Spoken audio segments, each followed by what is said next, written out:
कि भारत में एक ऐसा खजाना है जिसे खोजने के लिए सरकार ने खुद सेना, इनकम टैक्स विभाग और कई सरकारी एजेंसियों को एक साथ भेजा था। और आज भी लोग इस बात पर बहस करते हैं कि वह खजाना मिला भी था या नहीं।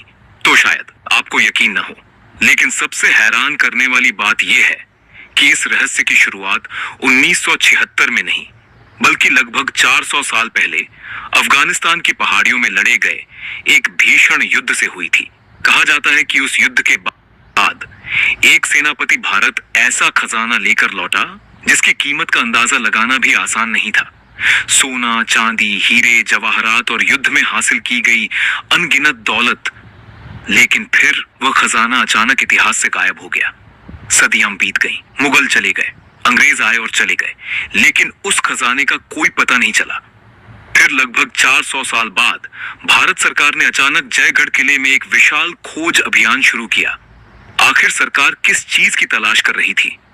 क्या सचमुच राजा मानसिंह का खजाना वहीं छिपा था, या यह सिर्फ एक ऐसी कहानी थी जो समय के साथ एक रहस्य बन गई? इन सवालों का जवाब जानने के लिए हमें समय के पहिए को लगभग 400 साल पीछे घुमाना होगा। उस दौर में जब मुगल साम्राज्य अपने विस्तार की सबसे बड़ी मुहिम पर था। एक ऐसा दौर जहां एक युद्ध ने सिर्फ सीमाएं नहीं बदली, बल्कि इतिहास के सबसे रहस्यमयी खजानों में से एक की कहानी भी जन्म दी। और इस कहानी की शुरुआत होती है मुगल सम्राट अकबर के दरबार से। उस समय मुगल सम्राट अकबर उत्तर भारत के अधिकांश हिस्सों पर अपना अधिकार स्थापित कर चुका था, लेकिन उसकी महत्वाकांक्षा यहीं तक सीमित नहीं थी। उसकी नजर हिंदुस्तान की सीमाओं से आगे अफगानिस्तान के उन दुर्गम पहाड़ी इलाकों पर थी जहां अलग अलग पश्तून कबीलों का प्रभाव था। यह इलाका सिर्फ सामरिक दृष्टि से ही महत्वपूर्ण नहीं था, बल्कि मध्य एशिया और भारत के बीच व्यापार का एक अहम मार्ग भी था। जो इस क्षेत्र पर नियंत्रण रखता, वह व्यापार और सत्ता दोनों पर अपनी पकड़ मजबूत कर सकता था। लेकिन अफगानिस्तान को जीतना किसी भी सेना के लिए आसान नहीं था। वहां की ऊंची पहाड़ियां, संकरे दर्रे और कबीलों की गुरिल्ला युद्ध शैली बड़े बड़े साम्राज्यों के लिए चुनौती बन चुकी थी। इसी चुनौती का सामना करने के लिए अकबर ने अपने सबसे भरोसेमंद लोगों को वहां भेजना शुरू किया। इन्हीं अभियानों में एक अभियान का नेतृत्व अकबर के प्रिय दरबारी और नवरत्नों में शामिल बीरबल ने भी किया। लेकिन यह अभियान उनकी उम्मीदों के बिल्कुल विपरीत साबित हुआ। सन 1586 में यूसुफजई कबीले के विरुद्ध हुए संघर्ष के दौरान मुगल सेना बुरी तरह घिर गई। इस भीषण लड़ाई में बीरबल सहित हजारों मुगल सैनिक मारे गए। यह घटना अकबर के शासनकाल की सबसे बड़ी सैन्य विफलताओं में गिनी जाती है और कहा जाता है कि बीरबल की मृत्यु का समाचार सुनकर अकबर गहरे शोक में डूब गया था। अब यह केवल एक असफल अभियान नहीं रह गया था, यह मुगल साम्राज्य की प्रतिष्ठा का प्रश्न बन चुका था। अकबर जानता था कि यदि इस हार का जवाब नहीं दिया गया तो उसकी शक्ति पर सवाल उठने लगेंगे। इसलिए उसने इस बार किसी साधारण सेनापति को नहीं, बल्कि अपने सबसे कुशल और विश्वसनीय राजपूत सेना नायक राजा मानसिंह को इस अभियान की जिम्मेदारी सौंपी। लेकिन शायद उस समय स्वयं अकबर भी नहीं जानता था कि यह निर्णय केवल एक युद्ध का परिणाम नहीं बदलेगा, बल्कि आने वाली कई सदियों तक इतिहास के सबसे रहस्यमय खजानों में से एक की नींव रख देगा।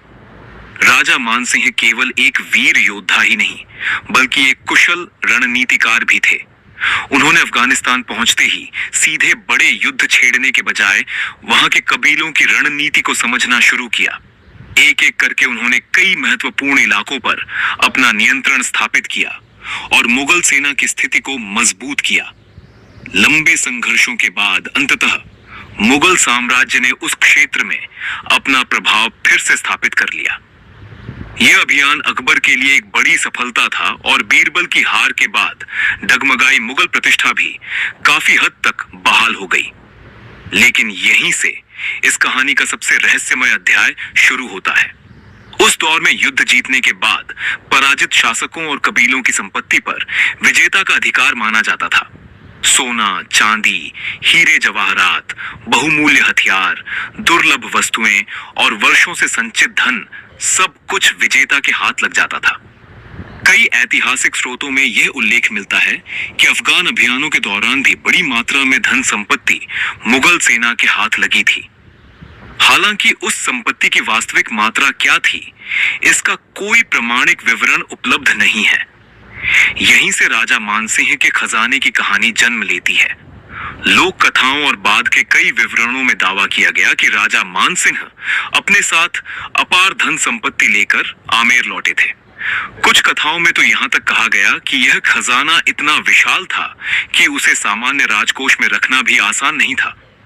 लेकिन इन दावों की पुष्टि करने वाला कोई समकालीन ऐतिहासिक प्रमाण आज उपलब्ध नहीं है। फिर भी यही वह कहानी थी जिसने धीरे धीरे एक रहस्य का रूप ले लिया। अगर वास्तव में इतना बड़ा खजाना भारत लाया गया था तो वह गया कहां? क्या वह मुगल खजाने में जमा हुआ?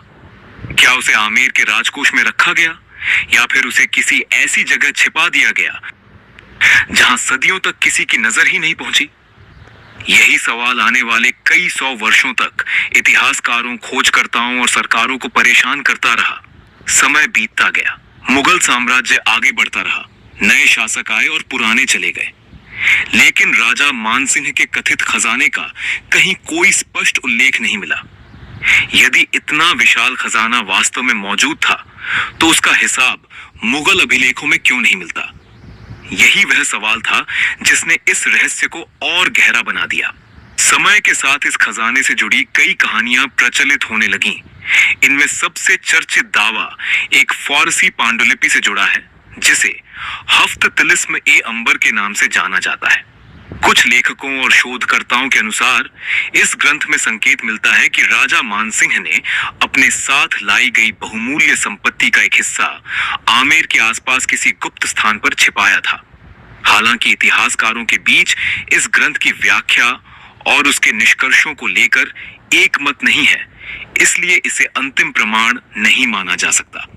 लेकिन बस इतना सा उल्लेख ही लोगों की कल्पनाओं को हवा देने के लिए काफी था। धीरे धीरे यह कहानी आमेर के किले से निकलकर पूरे राजस्थान में फैलने लगी। लोगों का मानना था कि कहीं ना कहीं एक ऐसा गुप्त खजाना मौजूद है जो सदियों से धरती के नीचे छिपा हुआ है। जब बाद में अंग्रेजों का शासन भारत पर स्थापित हुआ, तब भी इस रहस्य ने उनका ध्यान अपनी ओर खींचा। कहा जाता है कि अंग्रेज अधिकारियों ने भी समय समय पर इस कथित खजाने के बारे में जानकारी जुटाने की कोशिश की, लेकिन उनके हाथ भी कोई ऐसा प्रमाण नहीं लगा जिससे यह साबित हो सके कि खजाना वास्तव में कहां था। न कोई सुरंग मिली, न कोई गुप्त तहखाना, और न ही वैसी अकूत संपत्ति जिसकी कहानियां सुनाई जाती थीं। ऐसा लगा मानो इतिहास ने इस रहस्य को हमेशा के लिए अपने भीतर दफना दिया हो। लेकिन किसी ने भी नहीं सोचा था कि आजादी के लगभग 3 दशक बाद यह भूला हुआ खजाना एक बार फिर पूरे देश की सुर्खियों में लौट आएगा। और इस बार इसकी तलाश किसी राजा या अंग्रेज अधिकारी ने नहीं, बल्कि खुद भारत सरकार ने शुरू की।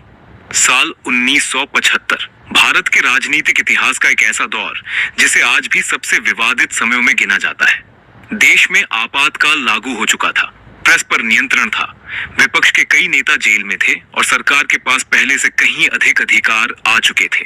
ठीक इसी दौर में एक पुराना रहस्य अचानक फिर से चर्चा में आने लगा, राजा मानसिंह के कथित खजाने का रहस्य।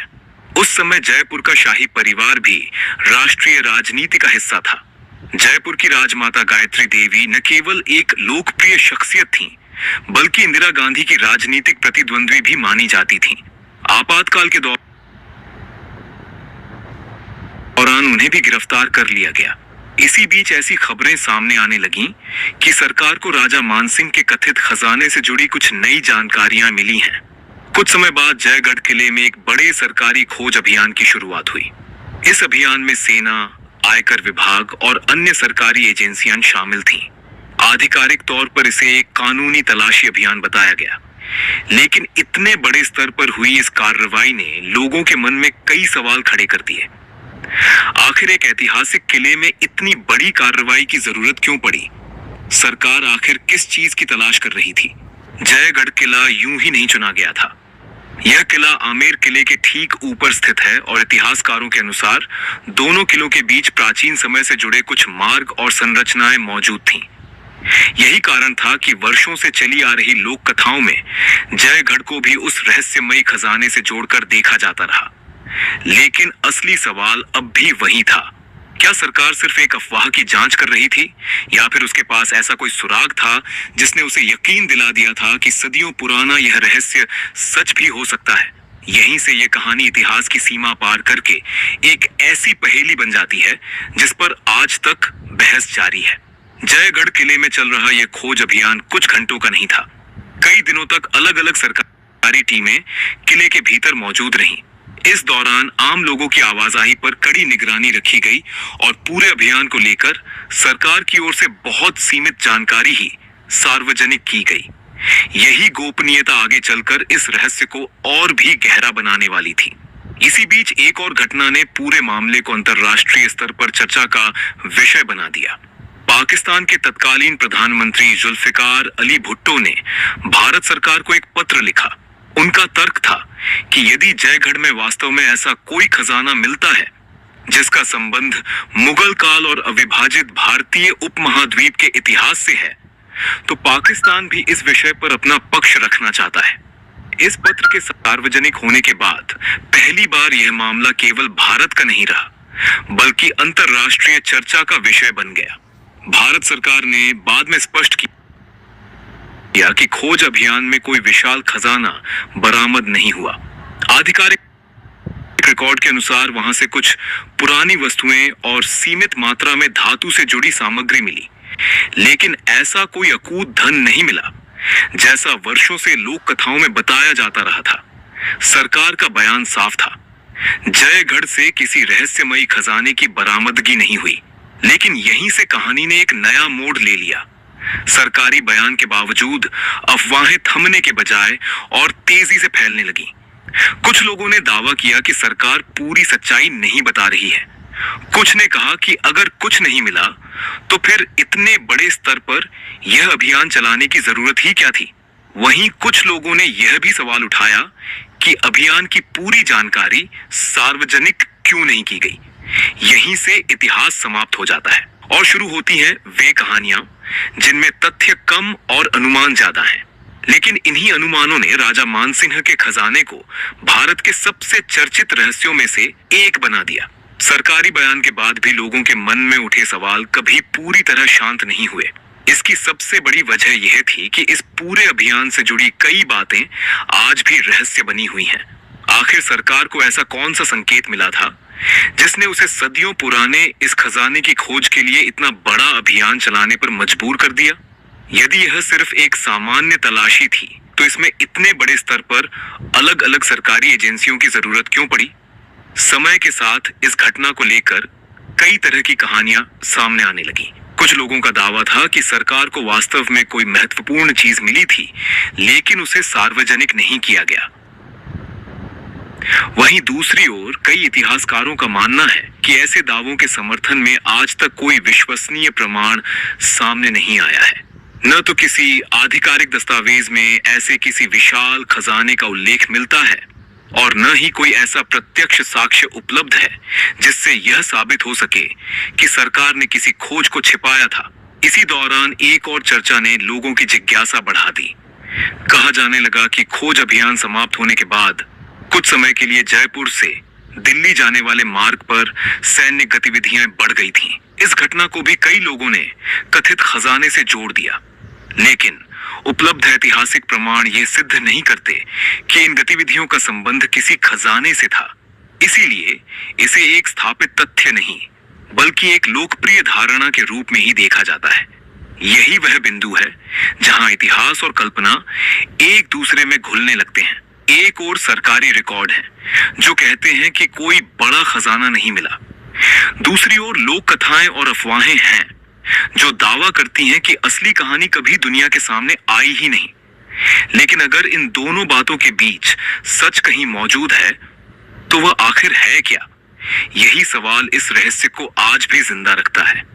इतिहास की सबसे दिलचस्प बात यही है कि हर रहस्य का कोई ना कोई जवाब जरूर होता है, लेकिन हर जवाब हमारे पास हो ये जरूरी नहीं।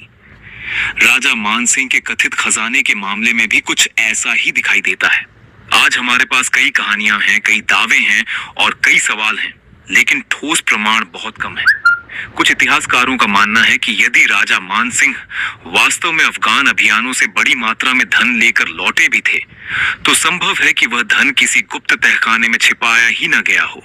उस समय विशाल साम्राज्यों को चलाने, किलों के निर्माण, सेनाओं के रख रखाव और प्रशासनिक खर्चों के लिए लगातार धन की आवश्यकता होती थी।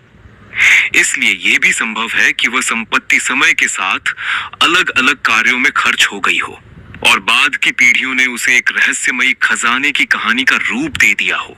वहीं दूसरी ओर कुछ लोग आज भी मानते हैं कि कहीं न कहीं इस कहानी में सच्चाई का एक हिस्सा छिपा हुआ है। उनका तर्क है कि सदियों तक किसी रहस्य का जिंदा रहना केवल संयोग नहीं हो सकता। हालांकि इतिहास केवल मान्यताओं पर नहीं बल्कि प्रमाणों पर चलता है, और आज तक ऐसा कोई प्रमाण सामने नहीं आया है जो यह सिद्ध कर सके कि राजा मानसिंह का कोई विशाल गुप्त खजाना आज भी कहीं छिपा हुआ है। शायद यही कारण है कि यह रहस्य आज भी लोगों की कल्पनाओं को उतना ही आकर्षित करता है जितना कई दशक पहले करता था। हर नई पीढ़ी इस कहानी को सुनती है, अपने अपने सवाल पूछती है और फिर उसी निष्कर्ष पर पहुंचती है कि शायद इस रहस्य का पूरा सच अभी भी इतिहास के किसी बंद दरवाजे के पीछे छिपा हुआ है। और शायद यही इस पूरे रहस्य की सबसे दिलचस्प बात है।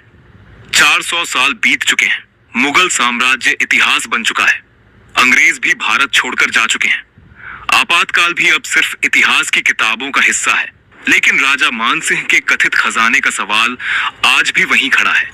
क्या वह खजाना वास्तव में था, या फिर यह सदियों से चली आ रही एक ऐसी कहानी है जिसमें हर दौर ने अपनी अपनी कल्पनाएं जोड़ दी? अगर उपलब्ध ऐतिहासिक प्रमाणों को देखा जाए तो इतना जरूर कहा जा सकता है कि राजा मानसिंह ने अफगान अभियानों में महत्वपूर्ण भूमिका निभाई थी। यह भी सच है कि जयगढ़ किले में भारत सरकार द्वारा एक खोज अभियान चलाया गया था, और यह भी ऐतिहासिक रिकॉर्ड का हिस्सा है कि उस अभियान में किसी विशाल खजाने की आधिकारिक पुष्टि नहीं हुई, लेकिन इसके आगे की कहानी अनुमान, लोक कथाओं और रहस्यों के दायरे में चली जाती है। शायद इसी वजह से यह कहानी आज भी इतिहास प्रेमियों, शोधकर्ताओं और रहस्यों में दिलचस्पी रखने वाले लोगों के बीच चर्चा का विषय बनी हुई है। क्योंकि कभी कभी इतिहास हमें हर सवाल का जवाब नहीं देता, वह केवल कुछ सुराग छोड़ देता है और बाकी सफर हमारी जिज्ञासा तय करती है। तो आखिर राजा मानसिंह का खजाना सचमुच मौजूद था या नहीं? अगर था तो वह कहां गया, और अगर नहीं था तो फिर 400 वर्षों से यह कहानी लोगों की यादों में जिंदा कैसे रही? इन सवालों का अंतिम जवाब शायद आज भी किसी के पास नहीं है, लेकिन एक बात निश्चित है, राजा मानसिंह के खजाने का यह रहस्य भारतीय इतिहास की उन चुनिंदा पहेलियों में शामिल है जिसने समय के साथ अपनी चमक कभी नहीं खोई। अगर आपको इतिहास के ऐसे ही अनसुलझे रहस्य और उनसे जुड़ी सच्ची कहानियां जानना पसंद है तो इस वीडियो को लाइक जरूर करें और चैनल को सब्सक्राइब कर लें, क्योंकि इस चैनल पर हम इतिहास की उन्हीं घटनाओं की परतें खोलते हैं जिनके जवाब आज भी पूरी तरह नहीं मिल पाए हैं। और ये आपके अनुसार राजा मानसिंह का खजाना सचमुच मौजूद था या ये सिर्फ सदियों से चली आ रही एक कहानी है? अपनी राय कमेंट में जरूर लिखिए।